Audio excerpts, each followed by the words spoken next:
প্রিয় সহযোদ্ধা, প্রিয় ভোলাবাসী, প্রিয় শিক্ষার্থী, আপনারা জানেন ইসলামিক ছাত্র আন্দোলন বাংলাদেশ মেধাবীদের প্রিয় সংগঠন। ইসলামিক ছাত্র আন্দোলন বাংলাদেশ শিক্ষার্থীদের প্রতিটি যৌক্তিক আন্দোলনে সংগ্রামে তাদের পাশে, তাদের সাথে বিগত দিনও ছিল। বর্তমানে চলমান কোটা সংস্কার আন্দোলনের শুরুর দিন থেকে আজ পর্যন্ত ইসলামিক ছাত্র আন্দোলন বাংলাদেশ তাদের পাশে, সৌহার্দ্যের স্থান থেকে, ভ্রাতৃত্বের স্থান থেকে তাদের পাশে রয়েছে। আগামী দিনও থাকবে। অধিকার প্রতিষ্ঠার আগ পর্যন্ত, অধিকার প্রতিষ্ঠার আগ মুহূর্ত পর্যন্ত আমরা আপনাদের সাথে আছি। প্রিয় সহযোদ্ধা, প্রিয় ভোলাবাসী, প্রক্ষুব্ধ জনতা, আপনাদেরকে আমি সান্ত্বনা দিয়ে তুলে বলতে চাই, আমার শিক্ষার্থী, সাধারণ শিক্ষার্থী ব্যানারে থাকা আমার বৈষম্য বিরোধী ছাত্র বন্ধুরা আহ্বান জানিয়েছিল, হে আমার দেশের অভিভাবকরা, আপনারা আমাদের সাথে আসুন, আপনারা আমাদের পাশে আসুন, আমাদেরকে সমর্থ অনুযায়ী আপনারা আমাদেরকে সান্ত্বনা দিন। তাদের আহ্বান পীর সাহেব চরমনাই কানে নিয়েছেন। পীর সাহেব চরমনাই আমাদের শিক্ষার্থীদের বাসায় বসতে সমর্থ হয়েছেন। পীর সাহেব চরমনাই তাদের বাসায় সাড়া দিয়েছেন।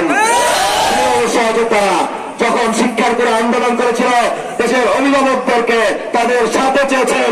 এদেশের বড় মানুষের নেতা, এদেশের মাতৃ মানুষের নেতা শিক্ষার্থীদের পাশে ডানে থেকে বামে থেকে সর্বাত্মক আন্দোলন তাদেরকে সহযোগিতা শুরু করেছেন।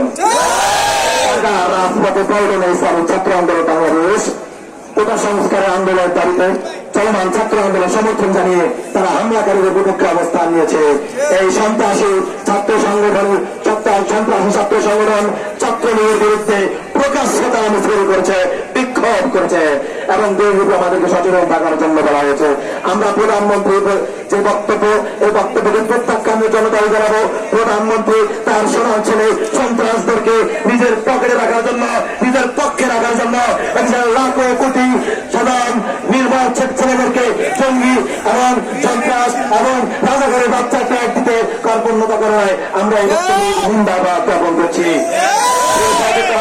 আগামী দিনে আন্দোলনে সংগ্রামে ইসলামিক ছাত্র আন্দোলন বাংলাদেশের পতাকা তুলে আপনাদের সকলকে সাথে নিয়ে একটি সুন্দর সমৃদ্ধশীল রাষ্ট্র প্রতিষ্ঠার আহ্বান জানাই। সংগ্রামের বন্ধুগণ, ইউনিয়ন থেকে একটি বিশাল